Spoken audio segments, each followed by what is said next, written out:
valuasi ekonomi. Konsep valuasi ekonomi ini dengan sebuah kebijakan. Ya. Jadi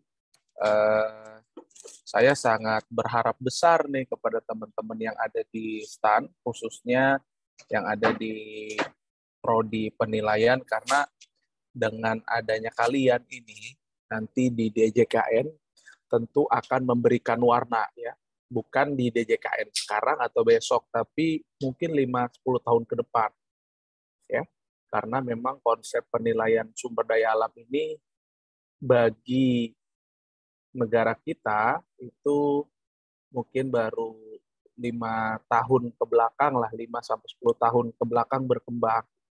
Ya, umumnya penilaian itu berbasis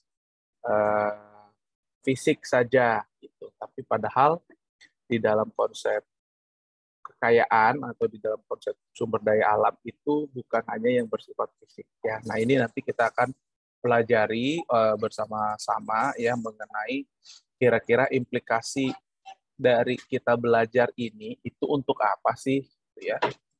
Karena memang kalau kita belajar sesuatu kan kita pengen tahu ujung-ujungnya kita itu dengan memanfaatkan ilmu ini akan dipergunakan untuk apa, ya. Oke. Jadi saya akan save dulu ini. Oke. Ya, kalian saya selesaikan dulu ya. Afan Gafar hadir ya? Afan sakit, Pak. Oh, masih sakit. Yang kemarin sakit kan Bimo ya? Beda lagi, Pak. Iya, Pak. Sakit kenapa dia? Sakit apa? Katanya radang usus buntu, Pak, dan sedang diopname, Pak. Oke, baik. Semoga lekas sembuh ya. Jadi yang nggak bisa hadir apa? Bimo udah sembuh, Bimo? Hadir, Pak. Okay. Alhamdulillah sudah, Pak. Oke, sip. Thank you. Ini yang Joshua. Saya hadir, Pak. Oke, sip. Joshua. Nabila Azmi. Oh, ini ada. Kita belum ke checklist kayaknya. Ya, thank you Nabila. Nur Syafrika.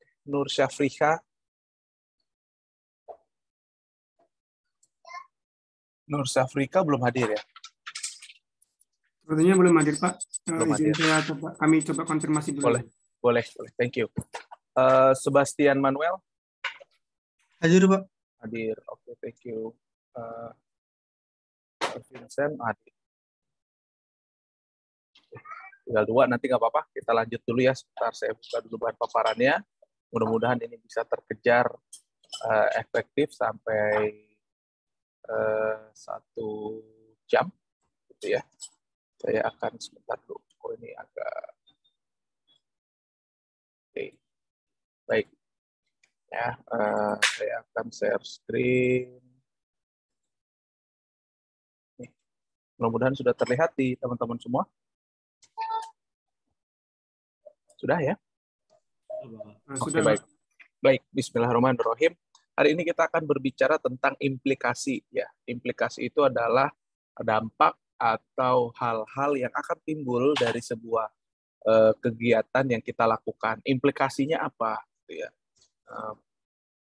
Dampaknya apa dari sebuah kebijakan, dari sebuah instrumen penilaian ekonomi sumber daya alam, khususnya untuk pembangunan yang berkelanjutan. Jadi sekarang tuh sangat erat sekali dan sangat booming sekali konsep pembangunan berkelanjutan. Bahkan Ibu Menteri, ya, Ibu Sri Mulyani juga kan sekarang mendorong arah pengembangan green economy, ya, atau sustainable finance, atau macam-macam lah istilahnya, ya. Artinya ujung-ujungnya itu semua mendorong ke arah pembangunan yang berkelanjutan, karena kita sudah sama-sama paham bahwa ketika kita melakukan kegiatan ekonomi yang begitu-begitu saja, maksudnya dalam tanda kutip konvensional, ya, kita yang selalu mengedepankan aspek keuntungan semata atau keuntungan dalam jangka pendek, itu akan berimplikasi, akan berdampak, akan menimbulkan sesuatu hal yang kurang baik untuk lingkungan, apalagi untuk kita selaku makhluk yang tinggal di lingkungan tersebut, ya. Nah, ini adalah bahasan kita. Jadi diharapkan teman-teman semua setelah mempelajari materi ini, teman-teman itu mampu memahami implikasi dari kebijakan. Jadi suatu saat saya sangat percaya teman-teman akan mengambil kebijakan atau bahkan teman-teman akan membuat sebuah kebijakan. Jadi kalian adalah seorang decision maker nanti di kemudian hari, sehingga kita harapannya membekali kalian sekarang dengan sebuah keilmuan atau pengetahuan mengenai apa-apa yang akan terjadi, dampak apa yang akan terjadi ketika kalian memang nanti akan mengambil kebijakan khususnya terkait dengan penilaian ekonomi. Ya, bagi yang teman-teman bekerja di DJKN mungkin nanti akan punya kesempatan untuk menggunakan jabatan atau kewenangan kalian dalam menggunakan dalam membuat sebuah kebijakan ini. Ya, harapannya itu. Ya, kita ingin teman-teman semua bisa menggunakan jabatan atau kekuasaan atau kewenangan kalian untuk sesuatu hal yang sangat positif. Ya, nah, jadi kita tahu bahwa peran penilaian ekonomi sumber daya alam ini merupakan sebuah konsep perhitungan ya atau metode ya di mana barang-barang yang dinilai atau item atau objek yang dinilai itu merupakan sesuatu barang yang bersifat publik gitu ya. Umumnya memang tidak jelas kepemilikannya. Jadi apalagi DJKN berperan yang dikuasai negara kalau nggak salah ya, melakukan penilaian-penilaian yang barang-barang yang dikuasai oleh negara ya seperti air laut, hutan, ya bisa jadi juga sungai, gitu ya, dan lain sebagainya, batu bara dan lain sebagainya itu dikuasai, minyak bumi dan lain-lain itu dikuasai oleh negara ya. Boleh jadi beberapa barang itu belum jelas ya, belum jelas kepemilikannya, walaupun kita sudah men-state itu di dalam undang-undang kita bahwa Undang-Undang Nomor 33 Pasal 33 ya, kekayaan bumi, tanah, isi bumi dan lain sebagainya itu dikuasai oleh negara untuk kepentingan atau kemaslahatan masyarakat Indonesia. Ya, tapi kita lihat di sini dalam konsep kita mengidentifikasi kekayaan-kekayaan itu, kita coba membuat semacam sistem neraca lingkungan. Di sini diharapkan memang Sysnerling ini diharapkan kita bisa mempunyai sebuah gambaran atau sebuah indikator ya. Kalau kayak teman-teman naik sepeda motor atau mobil, bagaimana kalian bisa melihat tingkat kecepatan kalian mengendarai sebuah mobil? Tentu kalian melihat dari speedometer ya, gitu ya. Atau kalau kalian pengen tahu berapa bensin tersisa, itu kalian lihat dari fuel meternya.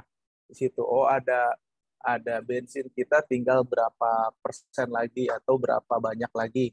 Atau kalau kalian ingin mengukur sebuah panas, overheat atau enggak mobilnya, lihat di termometer yang ada di dalam speedometer tersebut. Ya, kalau mengukur gas dan sebagainya di tachometer macam-macam. Nah, itu semua adalah sebuah sistem yang memberikan informasi kepada kita mengenai kondisi mobil tersebut.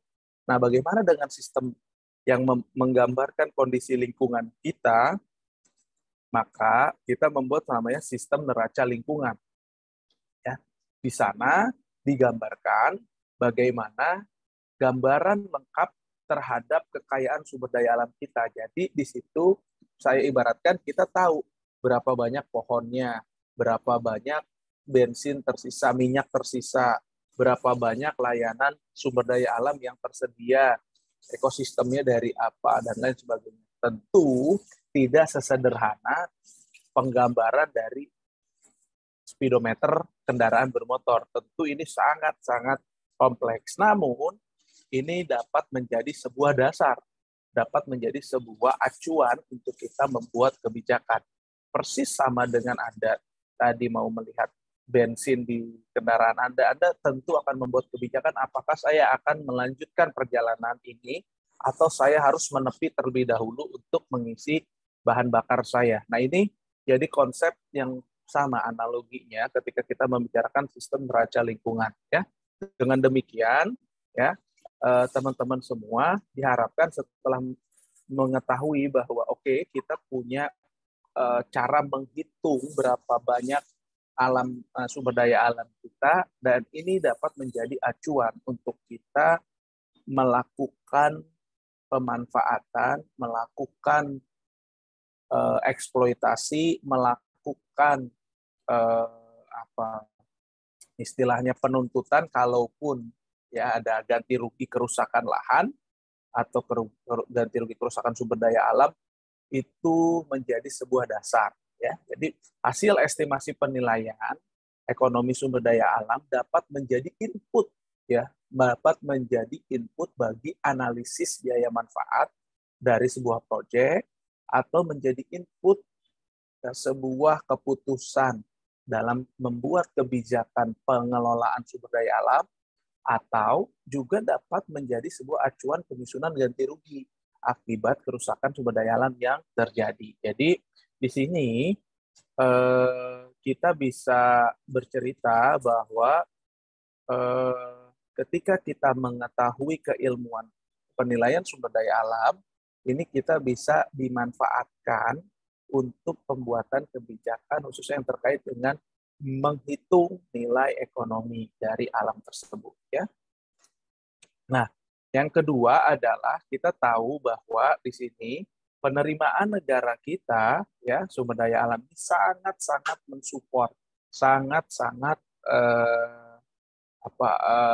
menjadi backbone, ya, selain dari penerimaan pajak tentunya. Tapi kalau kita lihat pajak yang dihasilkan itu oleh masyarakat, ya, atau objek pajak, itu juga aktivitas-aktivitasnya dilakukan terkait dengan pemanfaatan dengan sumber daya alam, ya. Negara kita mungkin masih menjadi negara yang banyak bergantung kepada sumber daya alam. Mungkin berbeda dengan konsep yang ada di Singapura, itu ya, negara-negara yang memang sudah banyak menjual jasa. Tapi di negara kita yang memang kaya akan sumber daya alam, ya tentu akan memanfaatkan sumber daya alam untuk kemaslahatan masyarakatnya, sehingga terlihat dari postur PDB kita atau dari postur juga penerimaan negara kita bahwa sumber daya alam itu memiliki kontribusi yang cukup besar, ya.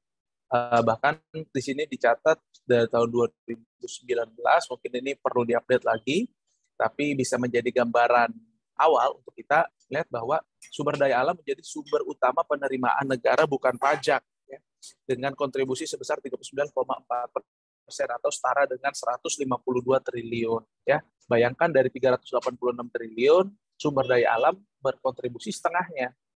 39% atau hampir 40%, 154 triliun. Kalau kita lihat lagi perdalam bahwa struktur PDB kita, produk domestik bruto kita berdasarkan lapangan usaha, kita bisa lihat, ya, yang terkait dengan sumber daya alam itu menempati 5 besar. Ya, yang pertama adalah dari pertanian, yang kedua dari pertambangan. Walaupun kita kalau mau memperdalam lagi sedikit mengenai input produksi untuk industri, input produksi untuk kegiatan perdagangan, ya, kita sangat bisa dapat mengetahui bahwa industri yang muncul di Indonesia itu umumnya juga terkait dengan sumber daya alam, ya. Industri makanan minuman, industri otomotif misalnya, itu sangat terkait dengan sumber daya alam inputnya.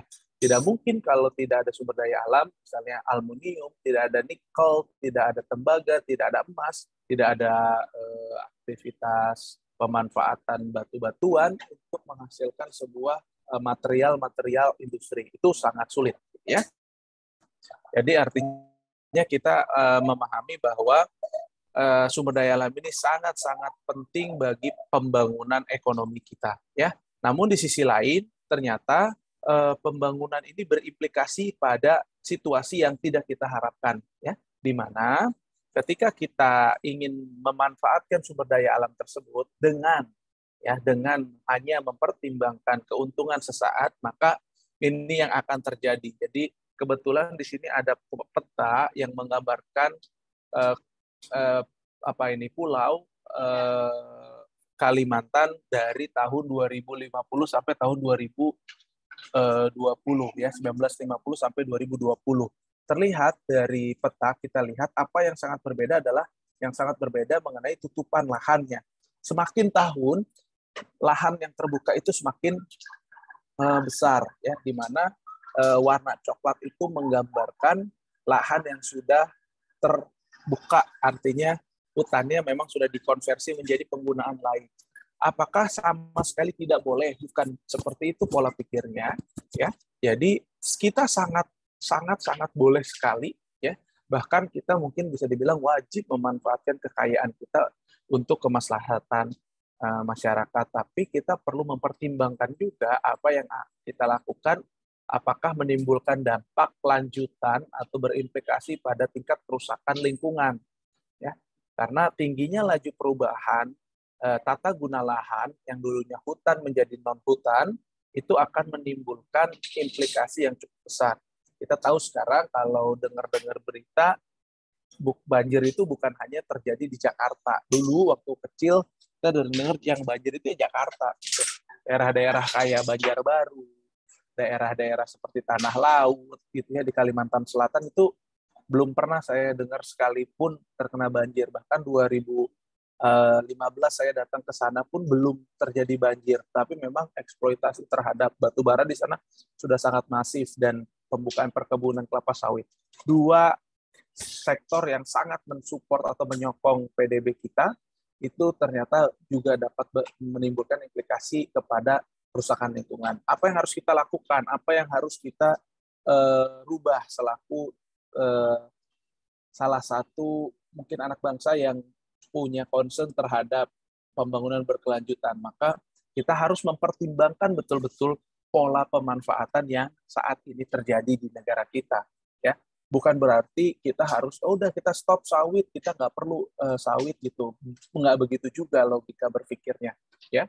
Jadi apa yang bisa kita perbaiki, apa yang bisa kita rubah untuk membuat situasinya menjadi lebih baik, ya. Misalnya ketika kita memanfaatkan batu bara, ya, kita ingin mengekstraksi batu bara, maka kita harus mempertimbangkan semua tahapan ekstraksi yang dilakukan, mulai dari tahapan eksplorasi hingga eksploitasi. Ya, eksplorasinya seperti apa? Eksploitasinya apakah dia stripe mining atau open pit mining atau underground mining. Nah, ini kita bisa arahkan, apalagi kita nanti selaku pembuat kebijakan.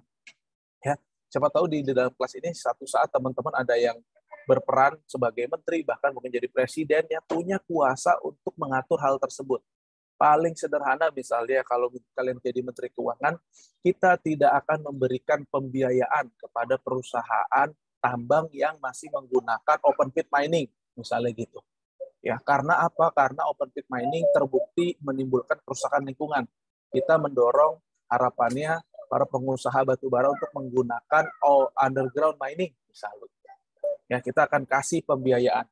Bukan berarti anak ekonomi nggak bisa berkontribusi kepada perubahan lingkungan. Bahkan, ya, cenderung anak ekonomi ini punya kontribusi yang besar. Ya, segala sesuatunya kan butuh aktivitas ekonomi. Nah, jadi peran kita di sana bisa timbul, bisa muncul, gitu ya.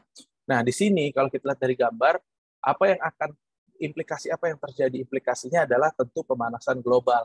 Sangat banyak sekali sekarang isu pemanasan global, ya, walaupun ada yang masih kontroversial, tapi kita sama-sama bisa merasakan lah, ya, bisa merasakan bahwa terjadi perubahan-perubahan terhadap iklim kita, ya, di mana mungkin musim hujan, musim panas tidak lagi menentu, cuaca ekstrim banyak terjadi, yaitu salah satu indikasi bahwa terjadinya perubahan iklim, ya, yang juga salah satunya diakibatkan oleh pemanasan global, gitu ya. Oke, jadi kita harus mendorong ke arah pembangunan ekonomi yang lebih hijau. Bukan berarti kita anti sama sekali eksploitasi, tidak, ya. Kita mendorong ke arah yang lebih hijau. Ini agak sedikit berbeda, tipis, tapi substansinya menurut saya perlu kita clearkan. Oke, Nah, di sini kita bisa sama-sama lihat bahwa sumber daya alam sendiri ya menjadi sebuah item atau menjadi sebuah objek yang mengalami tekanan itu pressure yang besar ya, khususnya dalam pembangunan. Di satu sisi kita yang mensupport pembangunan, di sisi lain kita yang terganggu akibat adanya, kita tuh sumber daya alam maksudnya di sini ya, terganggu akibat adanya pembangunan ekonomi. Sehingga di sini kita harus mempertimbangkan apa yang disebut dengan degradasi, depresi, ya, dan dampak-dampak lain dari penurunan kualitas lingkungan hidup yang terjadi. Gitu. Di sini kita bisa lihat bahwa penelitian yang sudah dilakukan, kerugian ekonomi akibat terjadinya degradasi lingkungan. Degradasi lingkungan itu adalah pengurangan atau terjadinya penurunan kualitas lingkungan hidup, kualitasnya ya. Jadi kalau kayak teman-teman bicara misalnya udara gitu ya, udara di Jakarta udah nggak sehat ya, kualitas udaranya bukan berarti jumlah udaranya berkurang gitu ya. Secara kuantitas mungkin masih, tapi kualitasnya sama saja dengan sifat-sifat yang lain. Contoh misalnya kualitas terumbu karang, fungsi dari terumbu karang yang tidak lagi optimal karena kualitas yang diberikan tidak lagi sama. Jumlah terumbu karangnya mungkin tetap, tapi dia memberikan layanan, si terumbu karangnya itu memberikan layanan kepada kita itu tidak lagi dalam situasi yang baik gitu ya. Oke. Jadi kurang lebih seperti itu. Di sini kita lihat contoh bahwa sanitasi air ongkosnya 7,7 miliar ya, atau share terhadap PDB 2% dari PDB kita. Jadi kerusakan lingkungan berupa misalnya hilangnya layanan filtrasi air sehingga menimbulkan air yang tidak dalam situasi yang baik, kondisi yang baik ya, menyebabkan sanitasi di dalam sanitasi air untuk kehidupan manusia itu menjadi lebih buruk. Nah, ini dihitung berapa. Kenapa bisa seperti itu? Karena harusnya kalau kita bijak, kita tepat, dan kita betul dalam mengelola alam, maka harusnya sanitasi air ini tidak perlu menjadi beban masyarakat, karena itu selalu tersedia dari alam. Nah, kira-kira begitu. Ya. Oke, saya lanjut dulu. Nah, degradasi alam juga akan berimplikasi kepada kesejahteraan. Jelas ya, kalau teman-teman situasi lingkungan hidupnya tidak baik, maka kesejahteraan Anda juga pasti akan terganggu. Ya, paling sederhana contoh misalnya yang tinggal di daerah Sumatera, Kalimantan, mungkin sebagian Sulawesi, jarang sih kita dengar kebakaran Sulawesi ya, mungkin daerah Papua sekarang kayaknya udah mulai banyak pembukaan lahan ya. Karhutla, kebakaran hutan dan lahan, itu ternyata menimbulkan korban sebanyak 443.000 orang, ya, baik yang meninggal, hilang, luka-luka, dan mengungsi. Sehingga bayangkan oleh kita, aktivitas yang terjadi ketika kebakaran hutan itu berlangsung, asapnya sangat mencemari lingkungan, aktivitas ekonomi tidak bisa bergerak, apalagi aktivitas perdagangan dan lain-lain, gitu ya, termasuk kesehatan kita terganggu. Nah, inilah yang harus kita pertimbangkan ya dalam sebuah proses pemanfaatan alam, pemanfaatan sumber daya alam, maka kita harus sampai mempertimbangkan hal-hal tersebut karena itu akan berimplikasi ya, sesuai dengan kata dari mata kuliah dari subtopik kali ini adalah implikasi. Itu akan berimplikasi kepada pembangunan ekonomi kita. Kita dapat uang banyak dari pembukaan lahan untuk sawit, tapi di sisi lain kita juga harus bayar orang masuk rumah sakit karena BPJS-nya, kita harus membengkak biaya BPJS-nya karena orang-orang banyak yang ISPA, pneumonia, asma, iritasi kulit, kanker, dan lain sebagainya. Ya, itu harus tetap kita hitung juga sebagai salah satu implikasi. Sehingga ya pertimbangan hal ini harus sangat kita coba kalkulasi dengan baik. Gitu. Kalau kita buka lahan sawit sekian dengan metode ini, akan menimbulkan kekayaan, akan menimbulkan manfaat berapa, tapi biaya yang akan timbul juga berapa.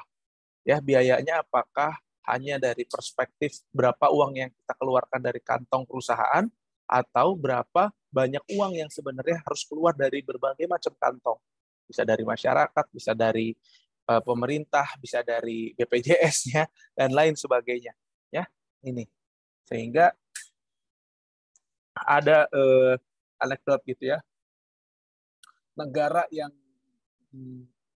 berkembang menjadi negara maju, ya, mengarah kepada negara maju itu akan sangat banyak sekali disibukkan dengan aktivitas pencemaran udara dan kerusakan lingkungan, karena mereka mengekstraksi ya kekayaan-kekayaannya untuk mendapatkan, untuk men-switch, merubah status negaranya atau status kesejahteraannya dari negara berkembang ke negara maju gitu ya. Sedangkan di negara maju mungkin mereka sudah tidak lagi banyak berkutat dengan polusi udara, kerusakan dan sebagainya, karena mereka sudah rusak zaman dulunya.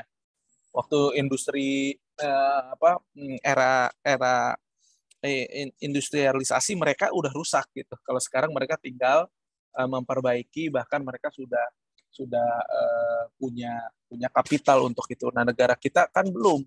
Negara kita akan menuju ke sana. Namun kita perlu perhatikan, jangan sampai kita mengulangi kesalahan yang sama, jangan sampai kita mengorbankan kekayaan yang kita punya hanya untuk pembangunan dalam jangka pendek. Ya. Nah, di sini dalam konsep penilaian sumber daya alam ada dua aktivitas ya yang bisa kita lakukan. Yang kemarin tuh saya sebut sebagai misalnya penilaian damage cost avoided. Apakah harus terjadi terlebih dahulu atau kita bisa berandai-andai? Ya, nah ini dua konsep penilaian ini yang kita sebut dengan ex ante atau ex post. Ya, ex ante itu adalah penilaian kepada kebijakan sebelum terjadi atau sebelum dilaksanakan. What will happen? Ya, ex ante. Jadi kita berandai-andai. Lah penilaian ini, proses penilaian sumber daya alam ini kita lakukan sebelum terjadinya sebuah kebijakan atau sebelum terjadinya sebuah perubahan tersebut. Ya, adapun penilaian yang bersifat ex post, maka ex post itu berarti sesudah, sehingga kita bisa lihat penilaian dampak yang timbul terhadap sumber daya alam setelah kebijakan tersebut dilakukan. What actually did happen? Ya, jadi teman-teman semua ada dua konsep penilaiannya. Ya, mana yang kita akan pakai silahkan. Jadi ini sangat tergantung dari pola atau tergantung dari kebutuhannya. Ya, kira-kira kalau misalnya Ibu Menteri mau bikin kebijakan penurunan karbon dengan penerapan pajak karbon. Nah, ini kita bisa lihat penilaian ex ante-nya seperti apa. Ya, nanti pada saat kebijakannya sudah berlangsung berapa tahun, kita bisa hitung juga penilaian ex post-nya. Ya, kira-kira begitu. Karena kan sekarang lagi rame nih kebijakan karbon, penghasil karbon akan dibebankan berapa rupiah per kilogram karbon yang dirilis, gitu ya. Nah, ini menarik. Jadi artinya kita sudah masuk ke dalam tataran kita memvaluasi lingkungan dan kita betul-betul memberikan satu produk kebijakan yang sangat berimplikasi kepadanya. Ya, oke. Nah, terus ini selanjutnya mengenai bagaimana peran valuasi dalam konteks penilaian. Ya, sorry. Di sini tadi kita cerita banyak. Sini kita cerita banyak bahwa alam itu menyediakan barang dan jasa untuk kesejahteraan dan kepuasan dari setiap individu masyarakat. Ya, ini yang perlu kita pahami bahwa alam itu adalah supplier utama kita bisa hidup di dunia ini. Oke, jadi kalau nggak ada alam, mungkin kiamat. Gitu ya. Karena siapa yang akan menciptakan air? Siapa yang akan membersihkan udara ini? Siapa yang nanti akan memberikan pakan untuk ikan di laut? Siapa yang nanti memberikan pupuk untuk tanaman yang ada di hutan, siapa yang memberikan dan lain sebagainya. Ya, itu semua alam yang berperan. Ya, siapa yang memberikan udara bersih untuk kita bisa hirup dengan gratis. Ya, semuanya Allah, semuanya Tuhan yang Maha Kuasa. Tapi dalam perspektif makhluk yang diciptakan oleh Tuhan dan atau Allah Subhanahu Wa Taala ini, ya kita melihat bahwa itu adalah alam di sana, ya. Sehingga kita bisa lihat kesejahteraan dan tingkat kepuasan kita ini akan sangat dipengaruhi oleh pelayanan barang dan jasa. Apabila terjadi sebuah perubahan, ya di sini terjadi perubahan layanan dari sumber daya, maka ini akan berimplikasi kepada perubahan biaya dan manfaat. Kayak tadi contohnya, kalau kita biasa ke kantor atau ke stand atau ke kampus itu udaranya bersih, maka kita tidak perlu beli masker, tidak perlu beli oksigen, tidak perlu beli alat pembersih udara di dalam kantor. Tapi karena kita tahu bahwa alam itu sekarang tidak lagi menyediakan layanan air purifying, gitu ya, sehingga kita harus membeli sebuah alat untuk air purifier, ya, alat pembersih udaranya. Nah, ini perubahan biaya ataupun perubahan manfaat yang kita terima. Dulunya kita nggak perlu ngeluarin biaya, sekarang kita perlu ngeluarin biaya. Dulunya kita bisa mudah mendapatkan air bersih, sekarang boro-boro air bersih semuanya harus beli. Nah, ini udah terjadi perubahan. Ya, perubahan manfaat dan biaya yang tentunya ketika kita mengeluarkan tambahan biaya atau kehilangan manfaat, maka ada perubahan kesejahteraan yang terjadi di sini.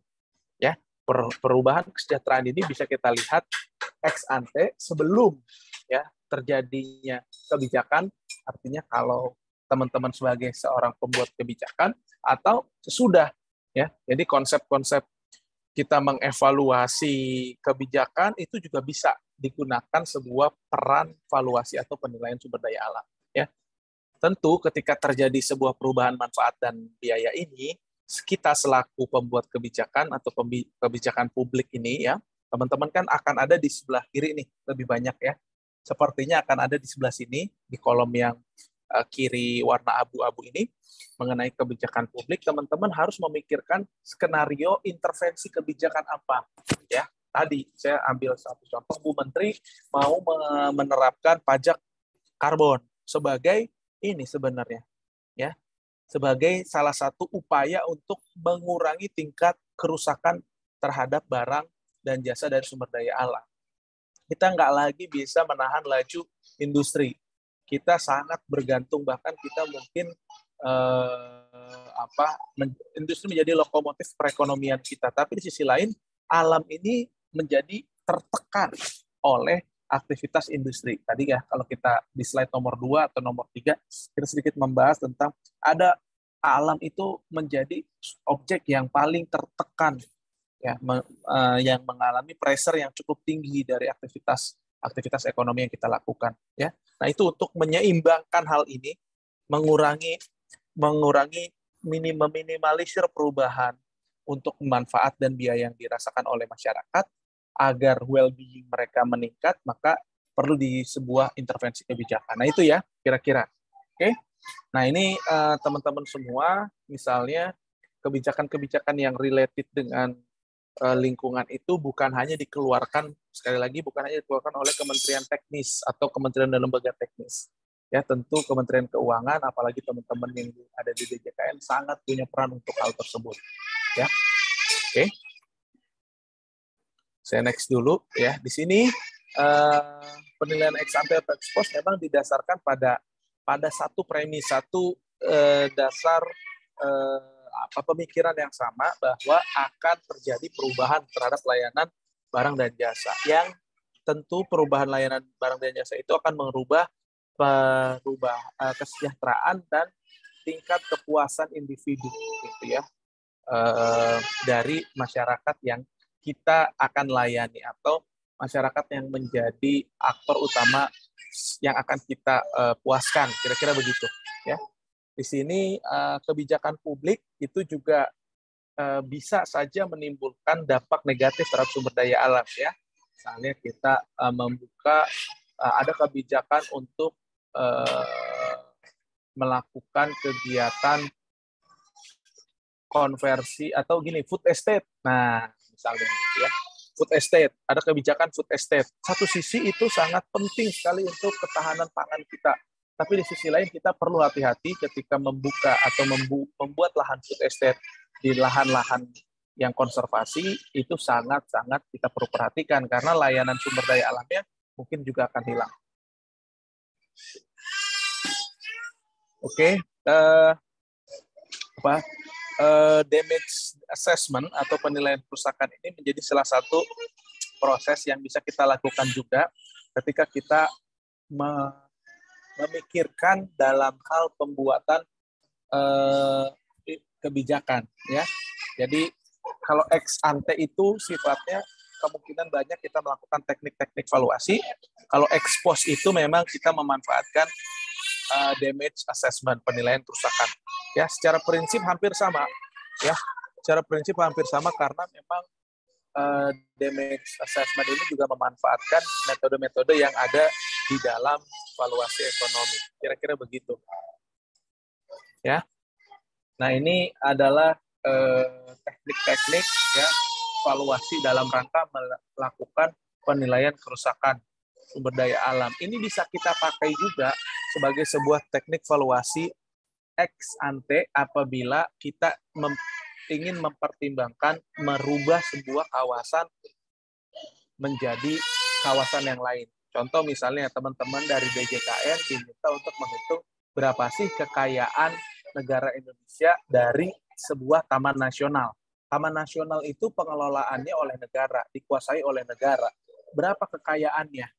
Kan kita perlu tahu. Nah, apa saja? Mungkin kalau yang selama ini terpikir adalah berapa aset kendaraan yang dimiliki, berapa aset bangunan yang terbangun di sana, berapa luas lahannya, berapa NJOP lahan di sana, dan lain sebagainya.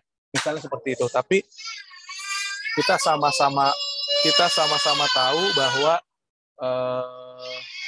aktivitas penilaian terhadap kekayaan negara ini tidak hanya mengenai berapa hal-hal yang ada atau fisik saja gitu ya, tapi itu bisa banyak kita lakukan perhitungan terhadap misalnya di sini ada layanan yang hilang ya, lalu ada kualitas air yang disediakan, jasa layanan ya, di sini banyak nih ya, kita bisa lihat ada air tanah ya, dia menyediakan fungsi filtrasi untuk air tanah. Lalu kalau misalnya kita lihat Taman Nasional, fungsinya ada sebagai rekreasi juga, ada untuk pendidikan juga, ada untuk kultur ya. Kadang-kadang banyak sekali budaya-budaya yang sangat terkait dan bergantung kepada kelestarian sumber daya alam. Nah, ini perlu kita hitung, perlu kita sama-sama tampilkan dalam sebuah model moneter supaya orang-orang itu juga paham bahwa alam ini bukan hanya sekedar sebatas menyediakan kayu, ikan, batu bara, minyak bumi, terus apalagi buah-buahan, tidak sebatas itu ya. Jadi banyak sekali layanan yang disediakan. Kira-kira begitu ya. Nah, jadi teman-teman semua, setelah tadi saya uraikanlah beberapa implikasi yang terjadi dari sebuah kebijakan, maka sekarang kita mengharapkan teman-teman coba membuat sebuah tugas ya dalam rangka berlatih melakukan penilaian terhadap alam ini. Kemarin kan sudah dibekali nih ya dengan beberapa contoh-contoh model perhitungan, materi-materi tentang apa sih itu penilaian, nilai-nilai apa yang akan dihitung dan lain sebagainya. Sekarang kita minta teman-teman mencoba membuat sebuah dokumen. Ya, dokumennya dalam bentuk jurnal ilmiah. Ya, jadi formatnya format jurnal ilmiah. Berarti biasanya kalau jurnal ilmiah itu ada abstrak, ada latar belakang, ya, ada tujuan penelitian, ada metode penelitian, ada hasil pembahasan, dan ada referensi. Ada kesimpulan saran dan referensi. Kira-kira 7 poin. Ya. Jadi mahasiswa menentukan ekosistem yang akan dinilai. Saya rasa teman-teman semua sudah membagi kelompok, ya. Teman-teman kan sudah punya kelompok, ya. Jadi gunakan saja kelompok yang ada untuk mengerjakan tugas ini. Lalu mahasiswa menyusun sebuah dokumen singkat ya mengenai rencana tugas mandirinya, ya. Dalam bentuk memang semuanya ini diharapkan mengumpulkan data-data sekunder saja, ya. Karena kalau kita ngambil data primer dalam situasi seperti ini mungkin belum disarankan, gitu ya. Jadi kita akses saja dulu data-data sekunder. Sumbernya bisa dari jurnal, data-data yang dipublish oleh BPS atau laporan instansi-instansi terkait atau referensi-referensi ilmiah terkait, ya. Bisa dalam proceeding, bisa dalam bentuk tugas akhir, disertasi, dan lain-lain, ya. Jadi, setelah kalian mendapatkan, mahasiswa diharapkan coba merunning atau mengolah data-data tersebut sesuai dengan kebutuhan dari ekosistem yang kalian nilai, ya. Misalnya kalau kayak tadi Taman Nasional, kita akan menilai nilai guna langsung, guna tidak langsung, gitu ya. Nilai option, nilai habitat, existence, dan nilai warisan. Nah, ini nilai-nilai dari Taman Nasional berupa direct use-nya apa saja, cara menilainya bagaimana. Nah, itu dituliskan dalam sebuah laporan berupa jurnal ini, sehingga kita nanti diharapkan dapat mengetahui outputnya adalah teman-teman membuat sebuah jurnal ilmiah, ya, yang akan kita coba presentasikan di pertemuan 14. Jadi jurnal ini kita nanti akan lihat sama-sama, ya, di pertemuan ke-14, dan kita akan sama-sama memberikan masukan saran dari semua orang, ya, dari semua kelompok, gitu ya, sehingga nanti mahasiswa bisa mendapatkan satu proses pembelajaran bagaimana menyusun sebuah komponen penilaian dan menampilkannya dalam bentuk ilmiah. Ya, karena teman-teman sekarang dalam koridor mahasiswa, maka kita perlu menyampaikannya sesuatunya dalam bentuk ilmiah. Ya. Ilmiah itu kata kuncinya adalah terstruktur, ya, ada landasan teorinya, gitu ya, ada aturan mainnya, itu kira-kira. Ya. Kurang lebih seperti itu, teman-teman. Jadi nanti bisa dibagi, ya, sama sesuai dengan kelompoknya. Saya sangat berharap teman-teman tidak ada di dalam satu kelas ini yang ekosistemnya sama, gitu ya. Contoh misalnya ada yang ngambil Tahura, yang satu Tahura di Bandung, yang satu Tahura di Jambi, itu sama-sama Tahura. Ya, saya rasa kekayaan negara kita sangat banyak, ya. Di kelompok ini total ada berapa, di kelas ini ada berapa kelompok, Hilal? Sebentar Pak, saya lihat Pak. Satu kelompok itu ada 4 orang, berarti sekitar 7 Pak. 7 ya. Udah, Saya rasa 7. Ya, saya rasa sekitar 7 ekosistem masih bisa kita identifikasi, ya. Mulai dari misalnya tuh mangrove, ya, karangsong, ya, itu kan satu. Naik sedikit dari karangsong ada das, sungai. Naik sedikit dari das ada danau. Dari danau bisa juga situ, bisa juga embung, bisa juga lain-lain tuh di sekitar situ. Naik lagi sedikit bisa ke hutan. Hutannya sendiri bisa hutan hujan tropis, bisa dalam bentuk padang savana seperti di daerah Indonesia Timur, gitu ya, atau hutannya bisa macam-macam. Nah, itu aja udah berapa tuh? Belum kalau kita turun dari mangrove ini turun ke bawah, makin ke laut. Di laut itu ada lamun, ada terumbu karang, ada macam-macam, ya, ada pesisir, ya. Jadi ini cukup banyak. Jadi ini adalah contoh ekosistem yang kita nanti bisa nilai. Saya sangat membebaskan kalian untuk menentukan lokasi mana yang akan dinilai, ya, lokasi mana yang akan dinilai. Jadi silakan teman-teman bereksplorasi dan memilih lokasinya yang mana. Tapi saya berharap tidak ada yang sama di dalam satu kelas, ya. Oke. Nah, ini perlu diingat ya, ekosistem yang dinilai itu harus jelas jenis dan luasnya, ya. Jadi kita memang karena berbasiskan kekayaan, jadi ini harus jelas. Ya, jenisnya apa yang kita nilai, luasannya berapa, ya. Karena hal-hal ini sangat menjadi penting, apalagi nanti kalau kita mau eskalasi nilainya, ya. Karena memang tugas ini terbatas lah, memiliki keterbatasan. Silakan teman-teman tentukan ya nilai estimasi yang ada, yang nilai komponen nilai mana saja yang akan kalian masukkan, ya. Boleh nilai guna saja, boleh nilai guna dan non guna, boleh 5 nilai, boleh cuma 3, boleh terserah. Ya, bagi saya adalah yang paling terpenting itu melihat bagaimana teman-teman betul-betul bisa mengimplementasikan pelajaran ini, materi ini menjadi salah satu bentuk produk kajian ilmiah. Ya, kurang lebih seperti itu. Ini yang perlu kita ingatkan lagi sebenarnya, ya, ke teman-teman. Gimana sih caranya kita mengidentifikasi barang dan jasa dalam ekosistem? Kita perlu mengetahui dulu sebenarnya, ya, ekosistemnya apa.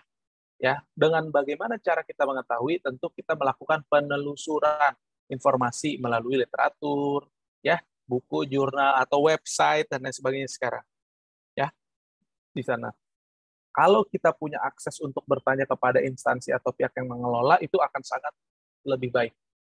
Ya, kalau kita tidak punya, kita bisa bertanya melalui kolom chat, ya.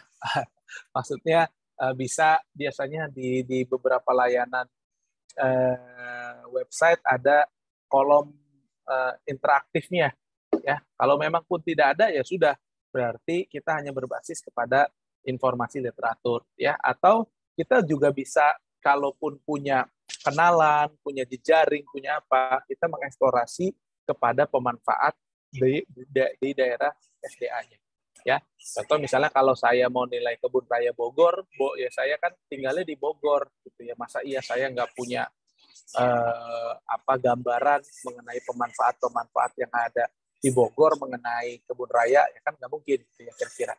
Jadi kita bisa mencari tahu dari perspektif tersebut, ya. Nah, ini identifikasi kebutuhan datanya. Jelas yang pertama jenis ekosistem yang akan dinilai, luasan, identifikasi barang dan jasanya, ya. Jadi silahkanlah digunakan. Tentu teman-teman melakukan perhitungannya untuk materi yang sudah kita pelajari.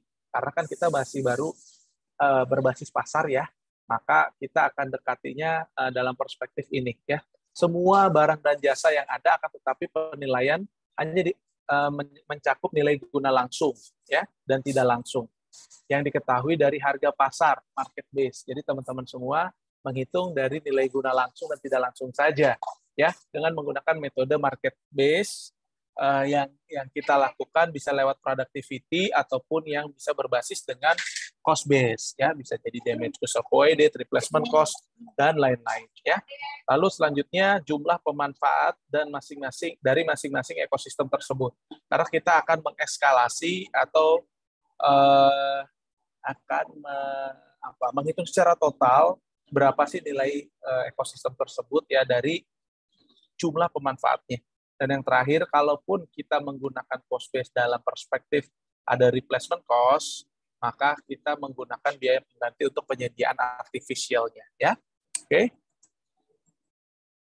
Ini teman-teman semua, ini mekanismenya untuk nilai guna langsung dari BPS, ya, data populasi aset. Ini silakan nanti dibaca, ya. Kalau untuk nilai guna tidak langsung yang bersifat artificial, teman-teman bisa mencari data-data dari perspektif teknis, ya, misalnya membuat bangunan dam misalnya atau bendungan berapa biayanya, ya. Saya rasa video kemarin waktu saya share melalui email itu sudah bisa menggambarkan bagaimana cara kita mendapatkan data artificial property-nya ya. Ini salah satu contoh pola pikirnya ya.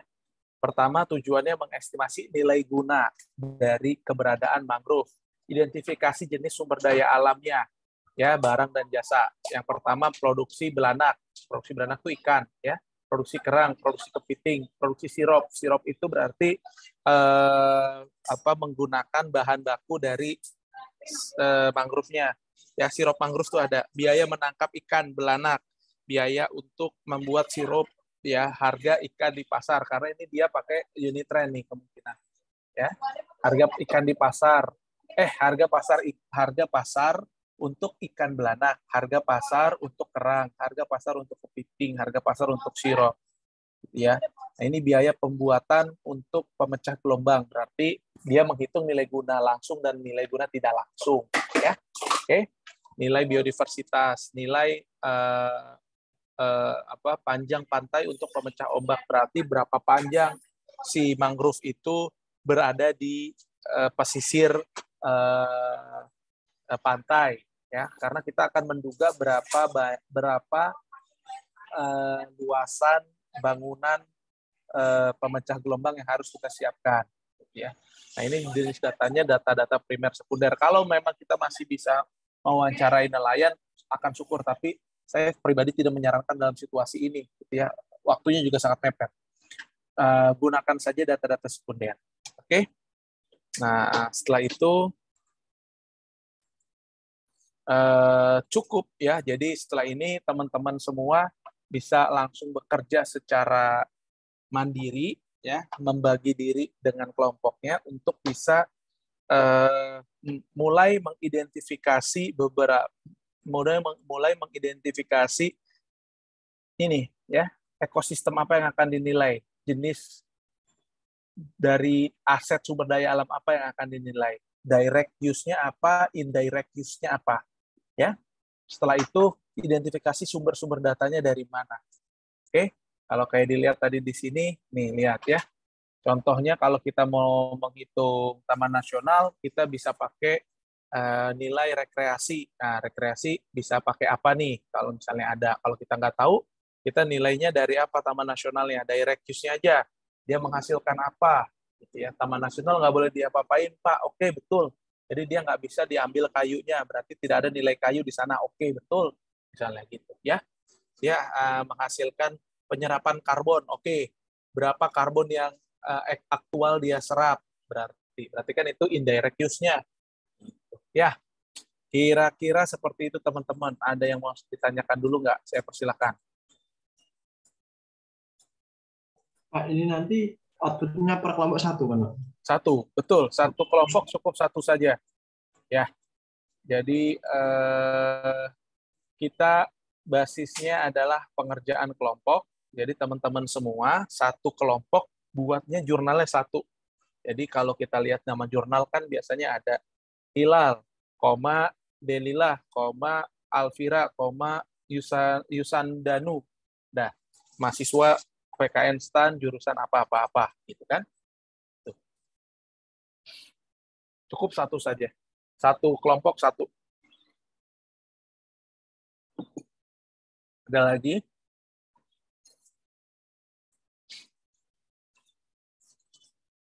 Pak, izin bertanya. Boleh. Kalau misalnya kita dapat jurnalnya dari tahun 2014 gitu, nggak apa-apa, Pak? Oke. Jadi untuk dapat jurnalnya misalnya tahun 2014 ya. Sekarang kita di tahun 2021. Kira-kira ada nggak caranya kita bisa mendapatkan nilai yang terkini? Berarti harus ada penyesuaian. Ya, penyesuaian nilai, penyesuaian angka gitu. Ya, minimum seperti itu. Oke? Oke, Pak. Makasih, Pak. Oke, sama-sama. Ada lain?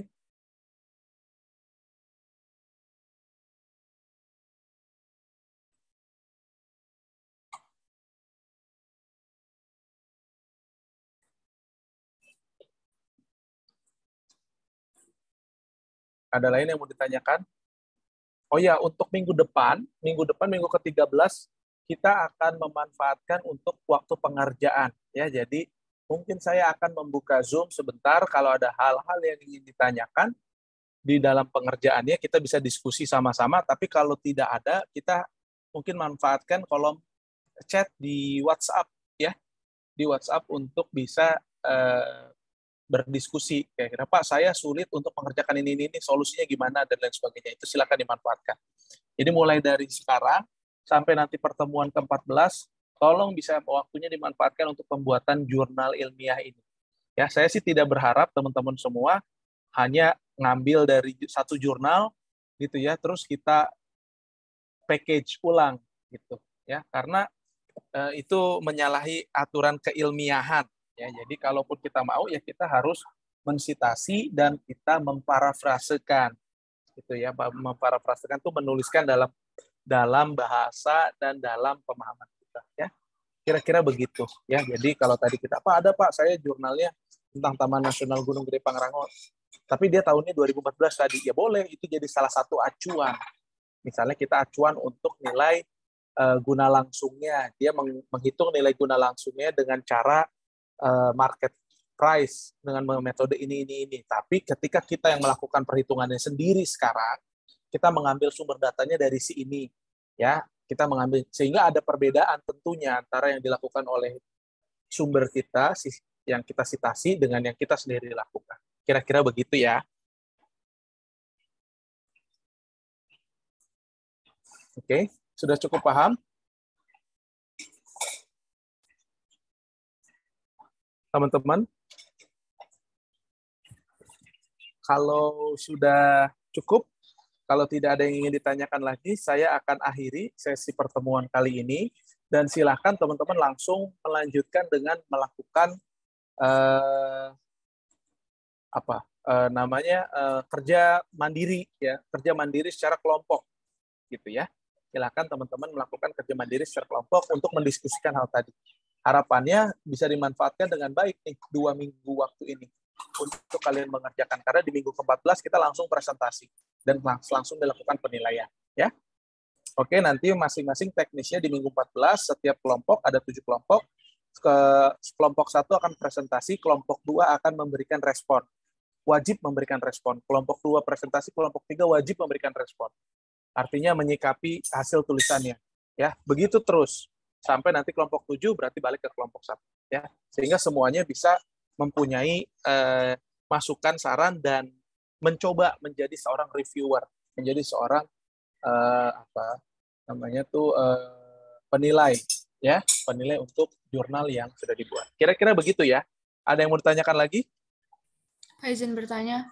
Boleh. Berarti nanti itu kita kumpulnya pas pertemuan 14 ya Pak, jurnalnya? Iya, sebelum ke-14 nanti kita akan kasih tahu di chat ya. Baik Pak. Ya.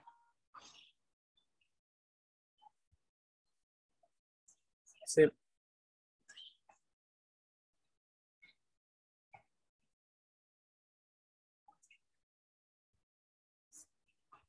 Oke, ya. Makasih. Kalau tidak ada yang ditanyakan, saya cukupkan. Silahkan bekerja secara mandiri dan memanfaatkan waktu dengan baik. Silahkan mengeksplorasi dan belajar dalam tahapan ini. Silahkan manfaatkan dengan baik kesempatan. Ya, saya cukupkan. Wabillahi taufiq wal hidayah. Wassalamualaikum warahmatullahi wabarakatuh. Saya izin pamit. Kalau teman-teman masih mau menggunakan Zoom-nya, silahkan, dan tolong bisa manfaatkan waktu ini dengan sebaik-baiknya. Terima kasih. Assalamualaikum. Waalaikumsalam. Waalaikumsalam. Terima kasih Pak. Yo, sama-sama. Terima kasih Pak. Yo, sama-sama.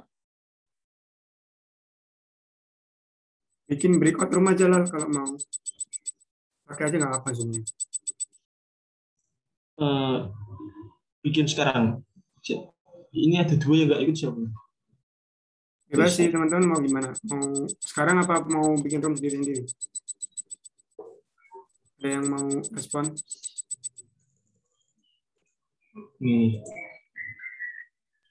Bikin aja kayaknya.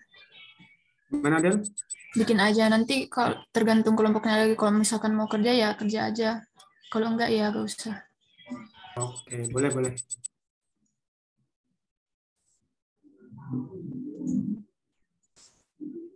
Iya kan, mumpung kosong PPM ya, iya Bas. Ini bener juga. Kawan teman kelompoknya Loh, kok udah pada keluar? apa gimana? Mending mandiri aja deh. Nah, gitu. Udah pada keluar. Ya. Tinggal 21. Ah, ya udah nggak apa-apa, bebas deh. Nanti kasih pengumuman di grup ya. Ini berarti kita ngelis ya, kayak setiap kelompok 1 itu mau ambil apa gitu di list ya. Ya, bikin listnya nanti biar nggak sama. Tempatnya sama, yang mau dinilai apa gitu. Tapi aku tadi nangkepnya walaupun tempatnya beda tetap nggak boleh kan ya? Apa? Sama-sama hutan kota, beda kota gitu nggak boleh ya kayaknya? Masa nggak boleh? Boleh asalkan beda tempat. Kalau aku nangkepnya kok tadi Tahura mana sama Tahura mana itu kalau sama-sama Tahura nggak boleh gitu. Kalau bisa beda objek gitu. Taman Ya, Nasional. beda objek. Mungkin teman-teman ada yang dengar tadi. Yang bener aja sih kalau sedengarku nggak boleh apa namanya kayak walaupun beda tempat tapi objeknya harus beda gitu, kayak nggak boleh sama-sama taman nasional gitu. Ya berarti kan harus beda kan objeknya kan. Tapi kalau yang dinilai sama kan nggak apa-apa kan. Yang penting kan beda objek kan. Maksudnya gimana? Kan ada yang mau menilai mangrove, misal mangrove di Taman Nasional A, terus kelompok yang satunya mangrove di Taman Nasional B, kan nggak apa-apa kan. Yang penting kan beda objek kan. kalau nangkepku harus beda itu, harus beda objek, harus beda apa namanya? Beda jenis, bukan beda objek sih, beda jenis. Jadi boleh hutan kota, boleh mangrove, nanti yang lainnya kayak taman nasional gitu. Kalau aku nangkepnya gitu tadi. Amannya gitu aja sih kalau menurutku. Toh cuma 7 kan ya, nggak terlalu banyak. Mending tanya di grup aja kalau mau. Oh iya, boleh kalau mau tanya. Tanya di grup SDA, jawab apa? Minta tolong nanti tanyain ya lah. Ketika aku aja aku nggak paham maksudmu. Ketika aku aja. Oke. Habis ini aku ada.